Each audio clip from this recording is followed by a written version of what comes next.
प्रहलाद का अपने सहपाठियों को निर्देश डैश दो जो बहुत आसक्त है वह यह नहीं समझ सकता कि वह अपने परिवार के भरण पोषण के लिए अपना बहुमूल्य जीवन बर्बाद कर रहा है। वह यह समझने में भी विफल रहता है कि मानव जीवन का उद्देश्य परम सत्य की प्राप्ति के लिए उपयुक्त जीवन अगोचर रूप से नष्ट किया जा रहा है। हालांकि वह बहुत चतुराई से चौकस है यह देखते हुए कि कुप्रबंधन से एक पैसा भी बर्बाद नहीं होता है। इस प्रकार यद्यपि भौतिक अस्तित्व में आसक्त व्यक्ति हमेशा तीन प्रकार के दुखों से पीड़ित होता है, वे एक भौतिक अस्तित्व के तरीके के प्रति अरुचि विकसित नहीं करता है। यदि कोई व्यक्ति परिवार के पालन पोषण के कर्तव्यों से बहुत अधिक जुड़ा हुआ है तो वे अपनी इंद्रियों को नियंत्रित करने में असमर्थ है। उसके दिल की गहराई इस बात में डूबी हुई है कि धन का संचय कैसे किया जाए। यद्यपि वह जानता है कि जो दूसरों का धन लेता है उसे सरकार के कानून द्वारा दंडित किया जाएगा और मृत्यु के बाद यमराज के कानूनों द्वारा वे धन प्राप्त करने के लिए दूसरों को धोखा देना जारी रखता है। हे मेरे मित्रों, राक्षसों के पुत्र, इसमें भौतिक दुनिया में यहाँ तक कि जो स्पष्ट रूप से शिक्षा में उन्नत हैं, उनमें भी यह विचार करने की प्रवृत्ति है यह मेरा है और यह दूसरों के लिए है।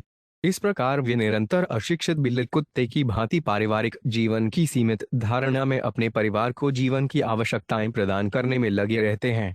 वे आध्यात्मिक ज्ञान ग्रहण करने में असमर्थ होते हैं। इसके बजाय वे हक्का बक्का रह जाते हैं और अज्ञानता से दूर हो जाते हैं।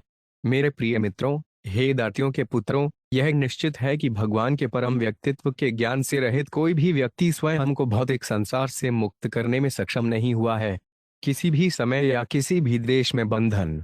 बल्कि जो भगवान के ज्ञान से वंचित हैं वे भौतिक नियमों से बंधे हैं। वे वास्तव में इंद्रिय तृप्ति के आदी हैं और उनका लक्ष्य महिला है। दरअसल वे वास्तव में आकर्षक महिलाओं के हाथों का खिलौना हैं। जीवन की ऐसी अवधारणा से पीड़ित वे बच्चों, नाती पोतों और परदादाओं से घिरे रहते हैं और इस प्रकार वे भौतिक बंधनों में बंधे रहते हैं। जो लोग जीवन की इस अवधारणा में अत्यधिक आसक्त हैं वे राक्षस कहलाते हैं।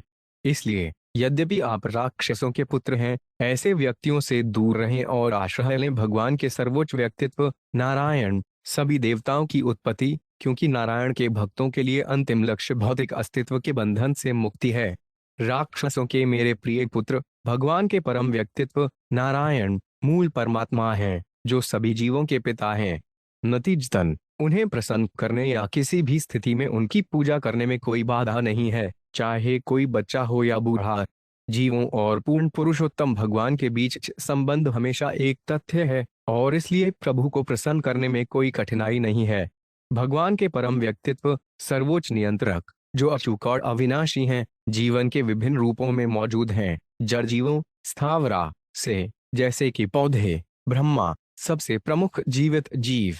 वह भौतिक रचनाओं की किस्मों और भौतिक तत्वों में कुल भौतिक ऊर्जा और भौतिक प्रकृति के गुणों, सत्व गुण, रजोगुण और तमोगुण में भी मौजूद है। साथ ही अव्यक्त भौतिक प्रकृति और मिथ्या अहंकार में भी मौजूद है। फूलल सतोप, हालांकि वह एक है, वह मौजूद है हर जगह और वे पारलौकिक परमात्मा भी हैं जो सभी कारणों के कारण हैं, जो सभी जीवों के हृदय के केंद्र में पर्यवेक्षक के रूप में मौजूद हैं।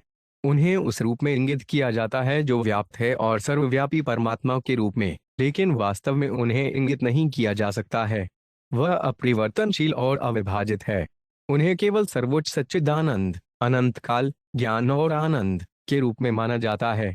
बाह्य शक्ति के पर्दे से आच्छादित होने के कारण नास्तिक को वे अस्तित्वहीन प्रतीत होता है। इसलिए राक्षसों से पैदा हुए मेरे प्यारे युवा मित्रों, कृपया इस तरह से कार्य करें कि परम भगवान जो गर्भधारण से परे हैं भौतिक ज्ञान से संतुष्ट रहेंगे। अपने आसुरी स्वभाव को त्याग दो और वैर या द्वैत के बिना कार्य करो। सभी जीवों को भक्ति सेवा में प्रबुद्ध करके उन पर दया करें, इस प्रकार उनके शुभ चिंतक बने। उन भक्तों के लिए कुछ भी अप्राप्य नहीं है जिन्होंने भगवान के परम व्यक्तित्व को संतुष्ट कर लिया है, जो सभी कारणों के कारण हैं, हर चीज के मूल स्रोत हैं। भगवान असीमित आध्यात्मिक गुणों के भंडार हैं। अतः भक्तों के लिए जो भौतिक प्रकृति के गुणों से परे हैं, धर्म, आर्थिक विकास, इंद्रिय तृप्ति के सिद्धांतों का पालन करने का क्या उपयोग है और मुक्ति जो प्रकृति के गुणों के प्रभाव में स्वतः ही प्राप्य है।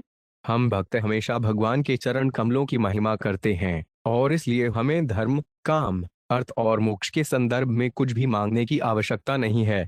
धर्म, आर्थिक विकास और इंद्रिय तृप्ति, इनका वर्णन वेदों में त्रिवर्ग या मोक्ष के 3 तरीकों के रूप में किया गया है। इन 3 श्रेणियों में शिक्षा और आत्म साक्षात्कार हैं। वैदिक निषेधाज्ञा के अनुसार किए गए कर्मकांड समारोह, तर्क, कानून और व्यवस्था का विज्ञान, और अपनी आजीविका कमाने के विभिन्न साधन, ये वेदों के अध्ययन के बाह्य विषय हैं, अतः मैं इन्हें भौतिक मानता हूँ।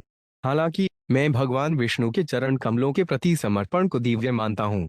नारायण, पूर्ण पुरुषोत्तम भगवान, सभी जीवों के शुभ चिंतक और मित्र, ने पूर्व में महान संत नारद को इस पारलौकिक ज्ञान की व्याख्या की थी। नारद जैसे संत व्यक्ति की दया के बिना इस तरह के ज्ञान को समझना अत्यंत कठिन है, लेकिन हर कोई जिसने नारद की शिष्य परंपरा का आश्रय लिया है, वे इस गोपनीय को समझ सकता है। ज्ञान।